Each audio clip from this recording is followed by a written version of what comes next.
We're going to talk about it through the immigration crisis. This was a presentation that I did outside of Chicago at the Restore Justice Conference with Administer Justice and Gospel Justice Initiative. Let me see, I need to find my notes here. All right. We can go right to slide 2. Erica. Erica lived in a village called Villa San Francisco, near where I live. It was Christmas week, and she had a little store in her house where she sold clothes and tablecloths and sheets and towels to people in the community. The MS-13 had moved into her village, and they demanded that she pay renta, which was the extortion. She could not afford to pay the renta, and on the 20th of December 2017, MS-13 members murdered her 22-year-old son and said, "We'll be back, and you better pay when we come back."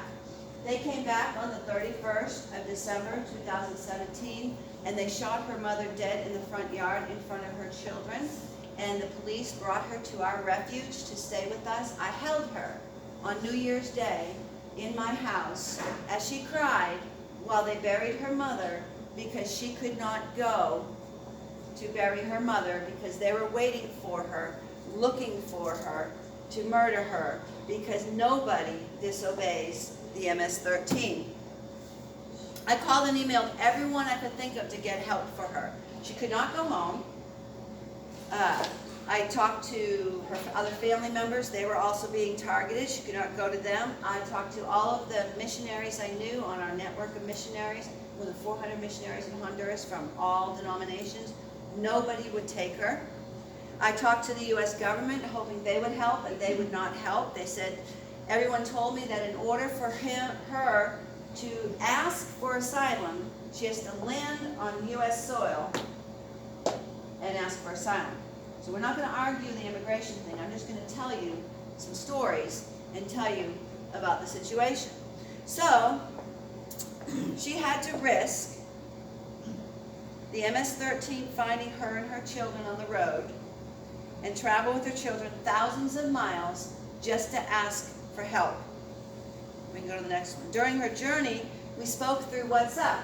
She kept sending me messages, each text a plea for help, to contact someone wherever they were. I don't want to go to sleep on the ground. Please help me. I'm afraid.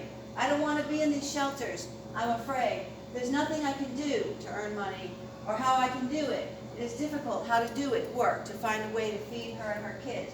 We don't have any place to live. We're wandering around looking for a place because I don't know what to do. I don't have any money and I don't have any food.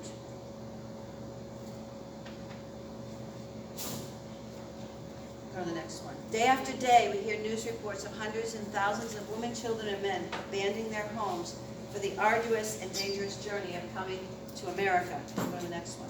They walk for days. They hitch rides on the back of and on top of vehicles, climb through mountains, swim through rivers, sleep in the jungle, and alongside the roads. They buy and beg for food wherever they can during their journey, in the rain, in the dark, and in the hot sun. They travel more than 2,000 dangerous miles. Why? Why do they travel all of this? As I told you, me and my husband Lee, we live in Honduras. In 2004, we went with a group from our church on a mission trip to Honduras in July for 10 days. We visited a children's home and we did VBS in a village. As everyone was packing at the end of the trip, I was in the girls' dorm and he was in the boys' dorm. We were packing to go home, and just like every other mission trip that there is, everyone's saying, I had a great time and now I'm ready to go home. But I had this strange feeling like I was leaving home, not going home. I couldn't understand it. And we packed up, and he packed up in the boys' dorm, and we boarded everyone on the bus, and we went to Tagu, and we get on the plane. He got bumped up to first class because a 16-year-old in our group, her mother bought her a first-class ticket, and Honduran government in the airplane wouldn't let her fly alone in first class. She had to sit in my husband's seat, and he got to sit up in first class. So we take off the runway in Toncontin and Tegucigalpa, and I'm watching Honduras disappear below me, and I just start crying. And I'm sobbing, and and I don't know why I'm sobbing. And so we get home, and my husband was pastor of two churches, two country churches. He also worked in a business, screen printing business. I was a journalist, We had 2 teenage kids. You know how it is, you know how busy things are. It was a couple days before we were able to debrief with each other. And when we both sat down and we talked, we both realized that we were both feeling the same thing. And we know that God speaks to us when he speaks the same thing to us individually. So we prayed, and after much prayer, we knew that God wanted us to sell everything, to leave our jobs, our family, and our friends, and permanently move to Honduras. But God did not tell us what it is we were going to do. He just said, go. So that, that made it a little bit difficult for us to plan what we were going to do. It made it difficult. I'm going to skip actually a little bit here because I already told you that in the other about the bucket list. Lee and I joke and tell people we're in the dark side of ministry, doing things that people would never do. But this is where we live, and I talked to you about that. So we're going to actually skip over and go to 8. This is a part out of my book. So we did not know why we came. We just obeyed. In doing so, God strategically placed us in the right spot for this work to be done. Shortly after we arrived, the adobe police post in our village collapsed, and the Lord said, rebuilding that police post is the beginning of your ministry. Now, that makes no sense. Does that make any sense, Pastor? Rebuild that police post, that your whole ministry starts there? Well, it also didn't make sense to pack up everything and go. People do fundraising, like, what are you going to do? You can't say, well, we don't know. God said to go. Only fools and idiots would say that. So we say, well, preach the word of God. We'll do all of these things. So we just obeyed, and we went. God said rebuild the post. We obeyed, and we rebuilt it. And a short time later, a colonel appeared at our ministry with heavily armed men. He asked us to stand in the gap between the people and the police. Now, let me tell you this. I was terrified of the police because when we started to rebuild the post, we knew the sergeant and the other guy there. We didn't know any others, other than the ones we saw in the streets with the big guns and all the stories from the people about the death squads and how corrupt they are and all of that. So I get this walkie-talkie call from the village. I'm in the village to come back to the ministry. My husband's there with 7 pastors, but they're shut up in the building. All the staff for that ministry that we went with, they're in the other building. And so I come back home and I see like a dozen armed men in camouflage with big guns and a big truck in my yard, and I'm scared. And I'm standing there, and there's this colonel. He's standing here like this, get all his gold. He announces he's a colonel of the entire state, and then he says, we are aware of your activities. And I'm sitting here, oh great, I'm going to prison. What do we do now? Why are all these police here? I'm out here all alone. He began to tell us that he wanted us to stand in the gap. He didn't use the word stand in the gap, but he said he wanted us to be a bridge. That the Minister of Security asked him to ask us to work alongside the police, teach the police how to serve. They only had like a military type training. And so they wanted us to take, like we went to buy food for families that Troy would take me to the store, and the captain would take me in and we'd buy all the food, and then they'd drive us home and we'd make the bags, and then with Truya we'd go, as the police truck, we'd go house to house to this 13 families, 12 families that we had at the time that we were giving food to. People started to call me, Gracie, are you in trouble? We've seen you in the patrulla. Did they arrest you? What happened? I'm like, no, we're working with the police. And so we started to rebuild this post, and like I said, the colonel came, and he was a Christian, and he began to come to our house for dinner. He would come to our house for coffee. 3 o'clock in the afternoon is coffee hour. I thank God every day for creating coffee. It's the law there. You have to stop work and eat bread and drink coffee. So the colonel would come to our house, and he began to get to know me, and we got to get to know him. It's all about relationships. Jesus was all about relationships. That's one of the things I love about being here in Haskell, is that I get to know you. And we've spent time talking with several different people, some on Facebook and some through text messages or phone or through dinner or whatever. And now here today I get to spend some time with you. And it doesn't stop when I leave. Please continue communicating with us. I answer every email. I answer every text. But anyways, he began to learn about my history. The fact that I've been advocating for victims of violence since I was 16 years old. For example, there's this sign on my head that says, if you're suffering violence, talk to this lady. I can't see it, but they can.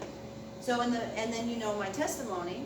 I told you that I was drugged, I was raped, I had a baby, I was victim of domestic violence, and all these other things. So in the middle of advocating, I was also walking through all of these difficult times. So a couple weeks, this was August that the police post collapsed. It was the end of August, beginning of September when the colonel came to the yard. Sometime in September, the police truck showed up at my house and said, the colonel wants to see you. And so then I went to the colonel's office, and he began to tell me about the violence against women and children in Honduras. That more than 70% of women and children suffer violence, that only about 30% of special crimes cases are reported, that of those 30% that are reported, only about 12% ever make it to the court, and only 1% end in conviction. He said they needed our help. He said the Minister of Security wanted to know if I could write a program for the National Police on how to care for victims of violence, because they were getting a lot of pressure from the United Nations, the OEA, and other places. And I'm sitting there thinking, why me? Why do they want me to do this? Who am I? I'm too little. Just like Moses said, who am I to go to Pharaoh? And God said, he answered his question without answering his question. He said, I will be with you. Yeah. Just like Jeremiah said, I am too young to speak. And God did the same thing. He said, I'll be with you, and I will protect you. God chooses the broken. He chooses the nobodies. So I'm sitting there thinking that I wasn't qualified, and the word sure pops out of my mouth. Like God wasn't going to let me back out of that one. So for 4 months, I studied the laws and procedures, the culture, the programs in the U.S. that worked for victims of violence. I thought as an advocate and as a victim about what worked, what didn't, what was missing, what was needed. And through this process, and destroying about 4 English-Spanish dictionaries, the Lord supernaturally gave me fluency in Spanish. I wrote the program and handed it over to Colonel Alex in January of 2006. I did not know it, but this was a moment of destiny. He put it aside. I handed it to him. We're sitting at the desk, and he takes it and puts it aside. And I'm thinking, oh, Lord, I spent all this time on this. Are you even going to look at it? And he's smiling. And he says, now this was not a question. They weren't asking me. This was something that was already done. It was a done deal. I thought I was done.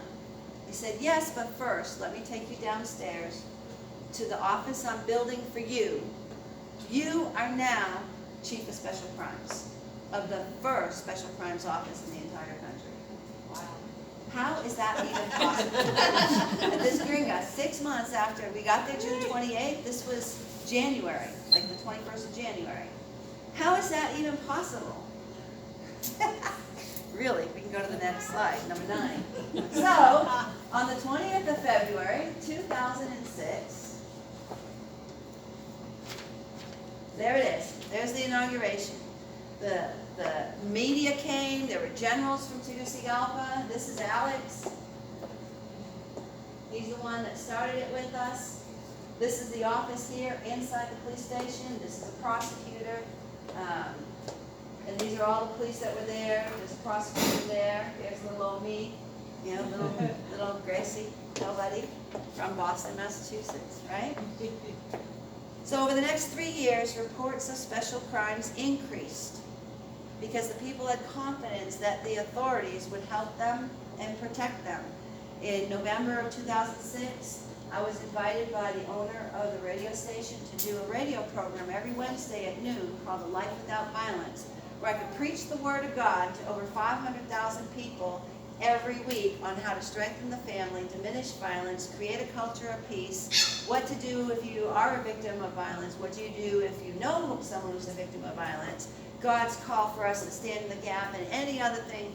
Is just amazing. Over 500,000 people. And so they would hear and they would come because God was in it. Yeah. They would come because they knew that we would step out and make sure the authorities did their work. The police went from 100, just in that one office that we had, from 165 cases a year to more than 600 cases. the reporting rate had climbed to more than 90%. And 71% of our cases ended in conviction. That was unheard of in the history of Honduras. And because of the success of our work, we opened 2 more offices, so I was then Chief of Special Crimes for 3 entire states with more than 12 police officers under my command. Is that not crazy? My husband would stay home and he would pray me home alive, or he would be in the States fundraising. I didn't go to the States for 3 years because I'm just working. And the program that I wrote was gospel-based. We prayed with the clients. The moment of rescue, going up the mountain through coffee plants and banana trees. I can't make it up, so I got one police officer dragging me while another one's pushing me from behind, and we're laughing. We pray when we get in the car that God will take care of us and protect us, as we end up going out on missions. We get up there, I stand behind, they raid the house, they rescue the girl, I run in, I wrap my arms around her, and I tell her Jesus sent us to rescue her. Is that not crazy? Yes. I became certified by the government, and the government sent me all around the country to teach the laws and the procedures in this gospel-based message to police, investigators, prosecutors, judges, immigration police, special forces police, every uniform you could think of. And we have trained over 4,000 of them in Honduras. Let's see, let's go to number 10. How is this even possible? Only God could do this. We only had to obey and walk into our destiny. That's all we need to do in life, is obey when He speaks fearlessly. He says, go do that, just go. Don't even question it, just do it. Well, I'm not good enough, I can't do that, or I'm nobody, right, Counselor? All we're going to do is obey and walk into it. Slide 11. So special crimes, I'm going to tell you a little bit about what we do. Special crimes are any crimes that are committed against vulnerable groups. This is according to the United Nations. That would be women, children, elderly, disabled, LGBT communities, the indigenous communities, immigrant communities. God talks a lot about how we should treat immigrants, right? In Honduras, more than 70% of women and children, we can go to the next slide, suffer some, go back one. I guess we stay right there. Okay, so let's see. More than 70% of women and children suffer some form of violence in their lifetime. Honduras is the capital of Latin America for rape. It was the murder capital of the world in 2010. Now it is the murder capital of the world for the LGBT community. More people who are in the LGBT community are murdered in Honduras than any other country in the world. It is also the murder capital of the world for female human rights activists, and the United Nations has been listed as a human rights activist. Every employee in our ministry has been touched by violence. We're going to go fast here now. Selma, she's the vice president of the Honduran incorporation of the ministry. Her 2 teenage daughters were kidnapped for ransom.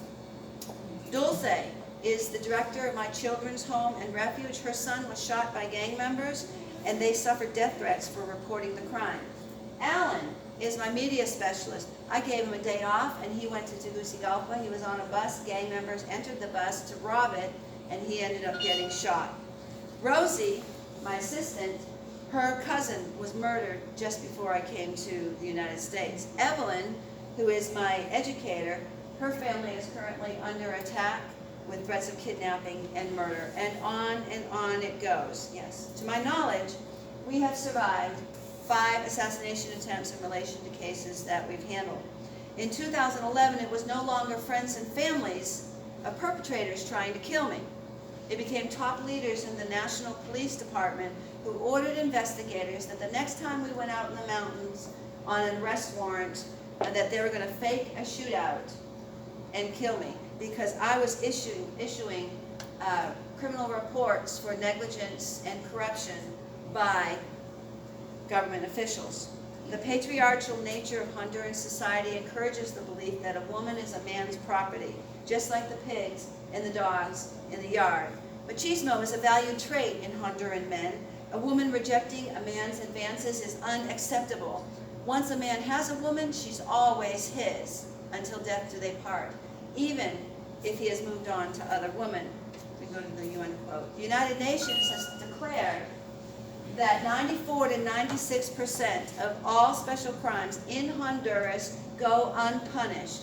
Only about 30% of the reports filed with the police ever make it to the prosecutor's office. Corruption is the operating system.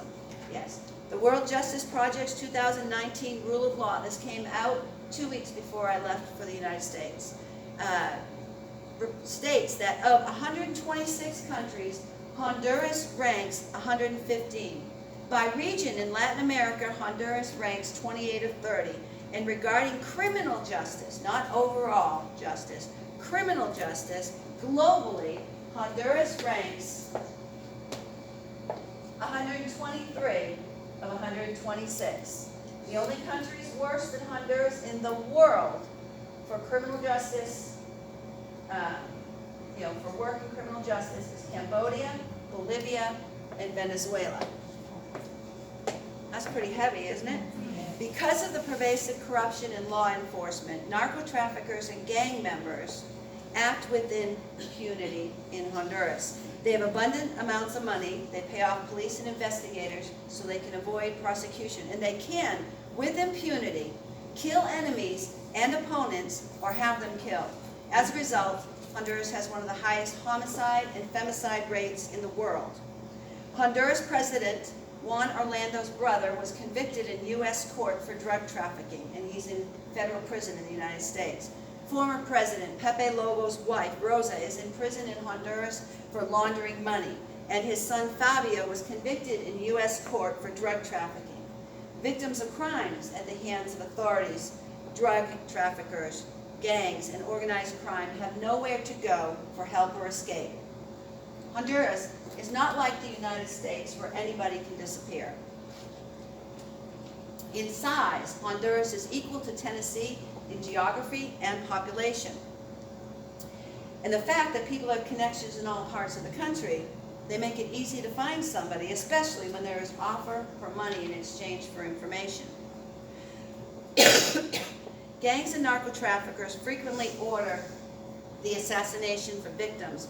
Murder in Honduras can cost as little as 500 lempiras, which a few months ago was equal to $21.18. For men with connections to gangs, cartels, and traffickers, the job can be done for free. People who disobey or try to leave the gangs, or traffickers, or cartels, are targeted for assassination. Punishment is always death after torture and or rape. Gangs and cartel members are also notorious for going after the victim's family members to make the victim come out of hiding. My former cook's nephew was forced by the gangs in Tegucigalpa to collect the extortion tax. He didn't want to do it. When he finally decided that he wasn't going to do it anymore, he kept the money he collected and he ran off. They found him. They put him in a chair, they tied him to the chair, they put a camera on, they cut him into pieces until he died, videotaping the whole thing, and then put it on his family's Facebook page. In other instances, massacres of entire families are common occurrences. I can tell you statistic after statistic of what it is like to live in Honduras and why the people are fleeing their homes to come to the United States. I can tell you pastors call me for help because the gangs in their neighborhoods are grabbing the 12 and 13 and 14-year-old girls and forcing them into sex trafficking. They're grabbing the boys and they're forcing them to become lookouts, to deliver drugs, to collect money and whatever it is they want them to do. The gangs and the drug traffickers replicate and reflect the same machismo and patriarchal attitudes as the broader Honduran society, but in a heightened way because of the intense power struggles that characterize their culture. It is like machismo on steroids. It is sexual terrorism. Girls and women are specifically targeted for sexual purposes, either to be trafficked for commercial acts or to be kidnapped and raped, and for other activities including torture and murder. Let's go to Gloria. I want to tell you the story about Gloria. She told me to tell the world her story. Her story is detailed in my book in the chapter called Love Called Her Name. Gloria's husband abused her for 18 years. He even sexually abused his own daughter. Gloria went to the police several times to tell them of the abuse, but police never helped her. And then he would always find out about it. And he liked to torture her by cutting the muscles and tendons in her legs. She could not walk unaided. In fact, he carved his name in her back twice with a machete so no other man would have her. This is her back that she showed us. We rescued her and her daughter, kept them safe in refuge, and helped authorities investigate and arrest her husband. Once arrested, he threatened to murder me, but he's in prison and I'm still here. She received Jesus Christ as her Savior, and in a revival in the National Stadium in Tegucigalpa, God completely healed her body. Praise God. She had had a stroke while she was in, I'm going to ruin the whole chapter of the book for you, but while she was in refuge, she had a stroke. And she wanted to go to the stadium for a big revival that was going on in the National Stadium in Tegucigalpa. We didn't have the refuge then. Some friends were taking care of her, and they didn't think they could take her because she couldn't walk. She had a stroke, and she begged, and so they took her, and she received Jesus as her Savior sitting in the stadium. And when they went to lay hands on people for prayer, she said, "I want to go down." They had to carry her down, and she walked back. I don't even know what happened to her crutches. Let's go to Gracie. Gracie lived in Comayagua with her two precious daughters and husband. For 4 years, her husband raped her, beat her, told her what she could wear, not wear, insulted her, abused her psychologically, put tracker on her phone. I mean, it was a horrible situation. She actually went to her pastor and his wife for help. When she told her pastor that he watches pornography and then he wants her to act it out for him and forces her to do it against her will and rapes her, how she hates Valentine's Day and anniversary because she knows what will happen to her those days, her pastor and his wife said her job was to pray for her husband and she must endure his abuse because she was committing a sin against God if she left him. An American missionary who attended their church, she went to the missionary and the missionary called me. We extracted her in a 90-minute window that we thought we could safely extract her, but found out he was already looking for her. Dumped her phone and the battery and broke the chip with a gringa who brought her to Tegucigalpa where I picked her up.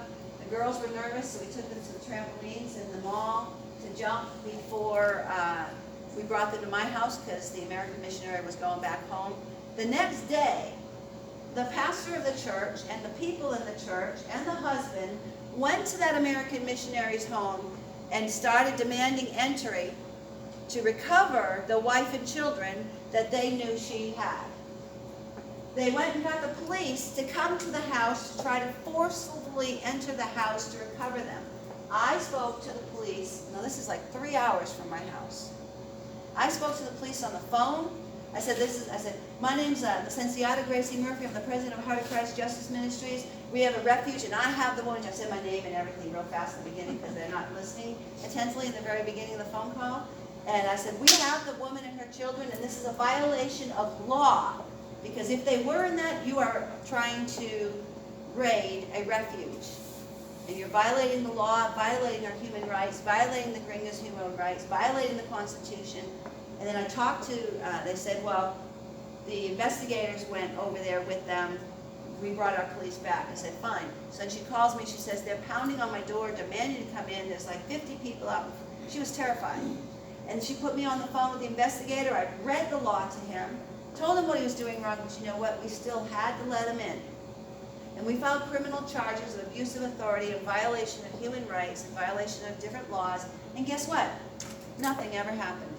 That's Honduras. But this is us outside of, this is actually outside of the National Attorney General's office in Tegucigalpa right after we filed the criminal reports against the police.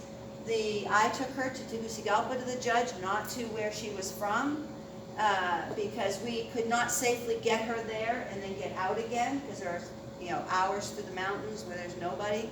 And basically, The head of the Supreme Court of the Office of the Domestic Violence Court said that she would personally take it. We have it in Tagoo, and he was convicted of domestic violence, but there's no penalty of jail, just a restraining order and community service. She spent 2 months in our refuge and then went home, and the neighbors and the church and the people were bothering her so bad, she fled to the United States. She is now in the United States. Erica is in the United States also. We won the court case for Gracie, but there wasn't anything we can do.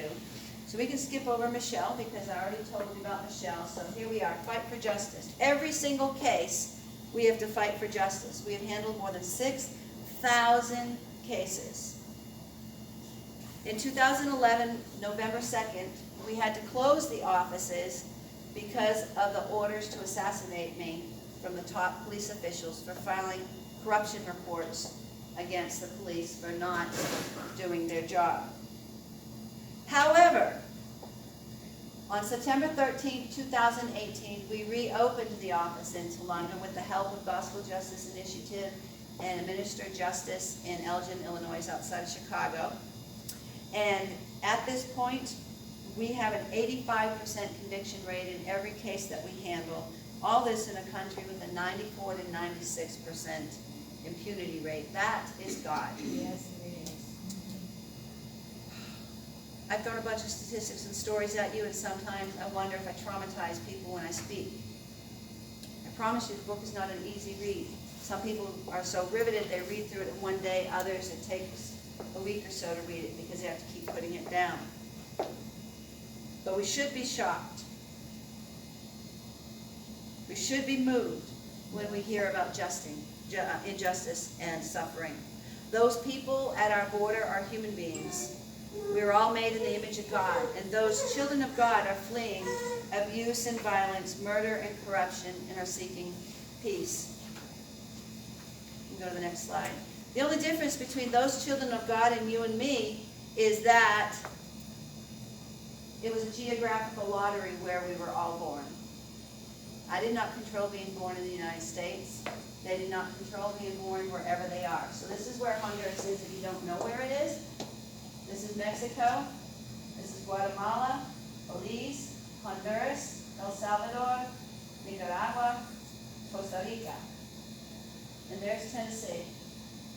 Honduras is equal in size to Tennessee in population and geography. More than 6,000 women have been assassinated in Honduras since I started work there 14 years ago. 6,000 women with anywhere to a 94 to 96% impunity rate. No justice, nowhere to hide, nowhere to go, no services. When we opened our refuge in November of 2007, there was only one refuge in the entire country with about 10 beds.